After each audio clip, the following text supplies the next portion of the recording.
Wanneer ons aan 'n leeu dink, dan sien ons nou hierdie wonderlike leeumannetjie met die maanhare en al daai fanfare wat met hom saamgaan. Maar gaan kyk ons na die leeuwyfie. Sy is die strateeg. Sy is die een wat beplan. Sy is die een wat, as haar kroos bedreig word, gaan baklei. Goeie boerderypraktyk alleen is nie meer genoeg om die voortbestaan van 'n familiebesigheid te verseker nie. Om dit te oorleef, speel elkeen van julle 'n baie belangrike rol.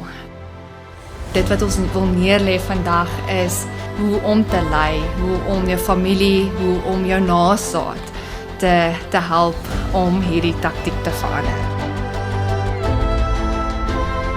En hierdie familiegrondwet wat ons in plek sit, ondersteun alles, maar die groot doel daar agter is, ek dink uit 'n ma hart uit en uit 'n vrou hart uit, is ons grootste oogmerk, is dat ons families se verhoudinge behou moet bly, want dis waar die kruks lê.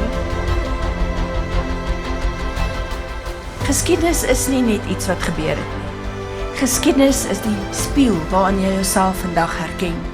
En dit is ook die hand wat jou lei môre.